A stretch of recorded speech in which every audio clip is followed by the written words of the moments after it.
Hello दर्शकों, आज हम आपके सामने 23 भिवंडी लोकसभा मतदार संघ का विश्लेषण करने आए हैं और यहाँ पर जो एग्जिट पोल पर हम चर्चा करेंगे, यहाँ पर जो मतदान हुआ उस पर क्या रुझानात आ रहे हैं उसके बारे में आपके सामने विश्लेषण हम करना चाहते हैं।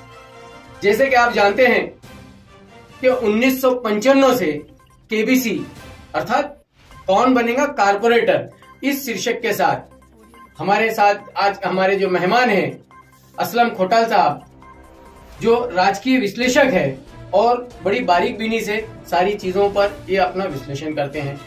तो आज असलम भाई, आपका कल्याण फास्ट न्यूज में बहुत बहुत स्वागत है। आज हम आपसे ये जानना चाहेंगे कि 23 भिवंडी लोकसभा मतदार संघ में कुल मतदाता 20,87,244 है, जिसमें से 12,50,076 मत यहाँ पर हुए हैं। इस क्षेत्र में 6 विधानसभाएं आती है, जिसमें भिवंडी ग्रामीण के आमदार या एमएलए विधायक शांताराम मोरे जी जो शिवसेना शिंदे गठ से हैं, और शाहपुर मतदार संघ से दौलत दरोड़ा जी हैं जो एनसीपी अजीत दादा के गठ से हैं, और उसी तरीके से भिवंडी वेस्ट से महेश चोगले जो बीजेपी के विधायक हैं, और इसी तरीके से भिवंडी ईस्ट से रईस शेख जो समाजवादी पार्टी के विधायक हैं, और कल्याण वेस्ट से विश्वनाथ भोई जो शिवसेना शिंदे गठ से हैं। इसी तरीके से मुरबाड के किशन कतोरे जी जो भारतीय जनता पार्टी से विधायक हैं। तो सर्वे किया है और यहाँ पर किस तरीके से इलेक्शन का जो है ना आप देखते हैं। मैं समझता हूँ जहाँ तक भी ये विधायक है, इनका ताल्लुक एनडीए ग्रुप से है, लेकिन इसके बावजूद भी अवाम में एक अलग किस्म का बदलाव देखने में आ रहा है कि लोग जो है इस बार लगता है कि बदलाव की तरफ ज़्यादा तवज्जो दे रहे हैं, और मुझे ऐसा लगता है कि इस बार ये जो झुकाव है वो राष्ट्रवादी की तरफ ज़्यादा है, और ये तख्ता पलट वाले जो मामला है उस तरफ जाएगा, और इस तरह के रुझान हमारे सामने आएंगे। नहीं, कैसे कि देखिए, मतलब भिवंडी ग्रामीण से हम शुरू करते हैं। आज हमारे साथ हमारे एक दूसरे मेहमान भी हैं जो इसी क्षेत्र के रहवासी भी हैं और ये किंग मेकर के नाम से जाने जाते हैं, असलम खंडे साहब। मैं चाहूंगा कि हमारे कल्याण फास्ट न्यूज चैनल पर असलम खंडे साहब भी तशरीफ लाएं।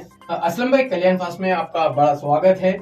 मैं ये जानना चाहूंगा कि इस लोकसभा क्षेत्र को जो है भिवंडी लोकसभा 23 भिवंडी लोकसभा मतदार संघ, इसमें आप रहते भी हैं, तो इसको इस इलेक्शन को आप किस नजरिए से देखते हैं? ये किसमें ये मुकाबला हो रहा है? सबसे पहले तो मैं कल्याण फास्ट न्यूज का शुक्रिया अदा करना चाहता हूं कि जिन्होंने मेरे को यहाँ पे बुलाया और मेरी हिम्मत अफजाई की। तो बात ऐसी है कि ये जो लोकसभा भिवंडी लोकसभा मतदार का जो ये हलका है, इसके अंदर पब्लिक जो है बदलाव चाहती है, और नौजवान तबका जो है किसी की नहीं सुनते हुए वो अपना जोशो खरोश से उन्होंने वोटिंग किए हैं। और जहाँ तक मेरा ख्याल है कि 2 ही आदमियों में मुकाबला है, कपिल पाटिल साहब में और सुरेश बालिया मामा के अंदर मुकाबला है। यहाँ पर तीसरे जो है एक और अपक्ष उम्मीदवार बनकर जो यहाँ पर अपनी किस्मत आजमा रहे थे, वो नीलेश सांबरे जी, जिन्होंने अपने जाहिरनामा जो निकाला उसके अंदर उन्होंने अपने पिछले कार्य अहवाल भी बताया कि मैं सामाजिक कार्य करता हूँ और कुंभी समाज से आया हूँ। और जैसे हम देख रहे हैं कि भिवंडी लोकसभा मतदार संघ में कुंभी समाज ये तकरीबन 6 से 8 लाख जो है इन लोगों की यहाँ पर तादाद है, और इनका बड़ा निर्णायक रोल रहता है। साथ ही साथ 20 लाख मतदाताओं में कमोवेश 5 लाख जो है मुस्लिम समुदाय भी है। तो इसकी जो हमने समीकरण निकाला है कि भिवंडी ग्रामीण में यहाँ पर जो है 3,23,978 कुल मतदाता थे, जिसमें से 2,35,411 यानी तकरीबन 72% यहाँ पर मतदान हुआ है। और ये जो क्षेत्र आता है ग्रामीण क्षेत्र, ये ज्यादातर आदिवासी या ग्रामीण पट्टे का ये होने की वजह से यहाँ पर जो मूल निवासी जो है इनका जो है दमखम और ये जो अपना एक असर रखते हैं मतदान। तो इसको किस तरीके से देखना चाहेंगे? असल में आप बोले। सबसे पहले बात तो गफार भाई मैं ये बोलना चाहूंगा कि इसके अंदर कोई जात का सवाल ही पैदा नहीं होता है। क्यों कि हर कुणबी समाज के अंदर भी शिवसेना के लोग हैं, शरद पवार जी के भी लोग हैं, अजीत दादा के भी लोग हैं और भारतीय जनता पार्टी के भी लोग हैं। तो उसमें वोटों का बंटवारा तो 100% है। और जहां तक सांबरे साहब की जो समाज सेवा की जो बात है, तो उनकी समाज सेवा वहां पे है, वारा, विक्रमगढ़, पालघर वो साइड में, वो कल्याण साइड में तो कभी समाज सेवा को आए नहीं। यही बताना चाह रहा हूँ, जैसे लोगों ने इसको त्रिकोणी बताया, तो हम यहाँ विश्लेषण कर रहे हैं यही, क्योंकि आप उनके करीब भी रह चुके हैं, सारी चीज को आप जानते हैं, इसलिए चाहते हैं कि अपक्ष को कहाँ तक लोग मतदान करेंगे। मेरे ख्याल से उनका तीसरा नंबर जाएगा। मुकाबला सीधा सुरेश बालियामामा के और कपिल पाटिल के बीच में। असलम भाई, आप तो मतलब सर्वे किए हुए हैं, आपके सर्वे क्या बता रहे हैं?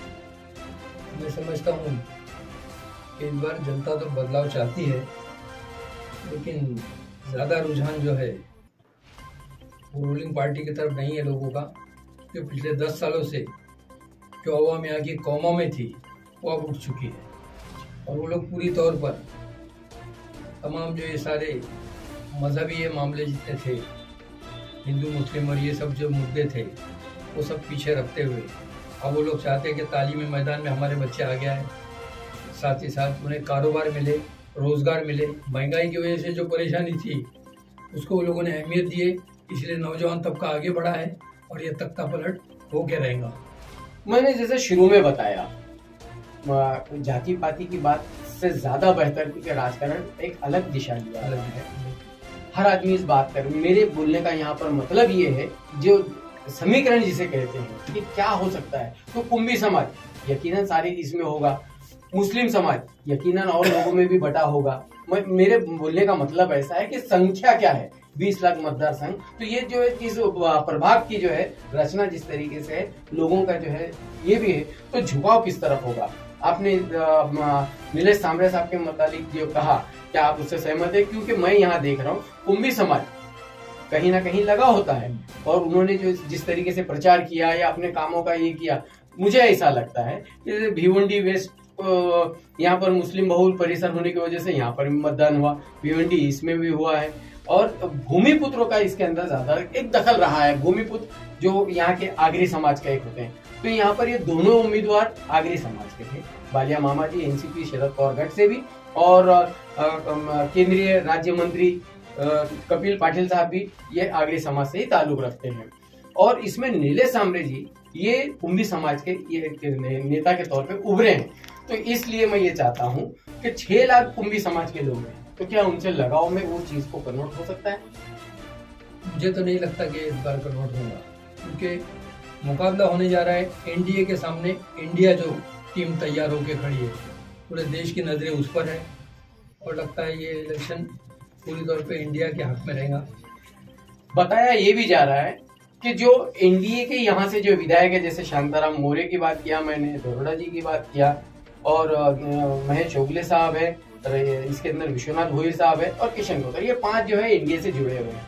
मगर इसमें यहाँ के जो कपिल पाटिल जो उम्मीदवार है, इनसे इनके ताल्लुकात कुछ ठीक नजर नहीं आते, ऐसा सुनने में आया है, या हमारी जो है जो हमारी टीम घूमी है, जो हमारा सर्वेक्षण हुआ, उस सर्वेक्षण में ये चीज आई। तो क्या कपिल पाटिल को इनकी नाराजगी का भी फटका बैठेगा? और सबसे पहले तो गफर मैं आपको एक बात बताना चाहूंगा कि ये जितने भी एमएलए के तुमने नाम लिए हैं, ये पहले एनडीए में इलेक्शन लड़े थे, समझे? तो उसमें उद्धव बाला साहब ठाकरे के भी वोटर्स है, समझे? तो इस टाइम पे उद्धव बाला साहब ठाकरे के जो वोटर्स है वो एनडीए के साथ में नहीं है, तो इसका बहुत असर पड़ने वाला है। और पब्लिक एक उद्धव ठाकरे को बहुत अच्छा लीडर मानती है, और ज्यादा झुकाव पब्लिक का उद्धव ठाकरे की तरफ है, इसका उनको नुकसान एनडीए को होने वाला है। अच्छा, जैसे कि अभी ये जो चार्ट दिखाया जा रहा है, ये 6 विधानसभा क्षेत्रों में किस तरीके से मतदान किया गया है। अब ये तो 4 तारीख को ही समझ में आएगा कि लोगों ने क्या फैसला किया है। आप 1 मिनट में आप मतलब समझो अपना एक सर्वेक्षण जो किए हैं, उसमें क्या मतलब आपका रुझान जा रहा है, खुल कर क्या आ रहा है? हमारे हिसाब से तो यहाँ पर जो है भिवंडी ग्रामीण जो है, वहाँ पर जितने कुल वोट जो है 3,23,978, जिसमें से 2,35,471 यानी 72% यहाँ पर ये होता है। शाहपुर अगर देखा जाए तो 2,79,137, जिसमें से 1,96,119 वोट हुए जो 70% के करीब है। भिवंडी 20 3,04,959, जिसमें से 1,68,245 यानी 55%। भिवंडी ईस्ट 3,36,110, जिसमें से 1,87,615 वोट हुए जो 50% है। कल्याण वेस्ट 4,01,138, जिसमें से 2,11,983 वोट हुए तो 53% हुए। और मुरबाड़ यहाँ पर 4,42,922, जिनमें से 2,70,700 वोट हुए जो 61% होते हैं। तो इस तरह से अगर देखा जाए तो लोगों में पूरे इसमें 60% की जो हुई है लगभग वोटिंग हुई है। तो ये बदलाव की तरफ जा रही है। हाँ, पिछली बार 2019 में जो हुआ उसके बाद इस बार 2.5 लाख मतदार जो है ज्यादा अपना उत्साह दिखाए हैं। अच्छा, इनके बाद एक भी सर्वेक्षण में, जैसे आपकी टीम जो है घूम रही थी मतदान के दिन, जिस दिन वोटिंग हो रही थी, तो उस दिन आपने ये भी कहा कि जो यंत्रणा कुछ कम गिरी है या मतलब मतदान बहुत स्लो हुआ। तो इसका फायदा किसको हो सकता है? मतदान जो स्लो होगा तो सीधी बात है जो अभी जो इक़्तिदार पर बैठे हैं उन्हीं का फायदा होगा, कि लोग जो बदलाव चाहते थे उनको सही वोट करने मिला नहीं। उनको अपने चुनाव के हिसाब से लोग जितने घरों से निकले थे जोश और खरोश से, उनको उसका वहाँ पर परेशानी से सामना करना पड़ा। और इसकी वजह एक ही थी कि मशीन भी धीमी थी और जहाँ पर रोका गया और लोगों को ये परेशान किया गया, और जिसके ऊपर हमने पूरे तौर पे सर्वे किए और आपकी टीम भी वहाँ पर थी। हाँ, तो असलम भाई, जैसे अभी असलम भाई बताएं, और इनकी तो आप भी मतलब गवाह हैं कि अब तक के सारे जो है रुझान इनके सटीक साबित हुए हैं।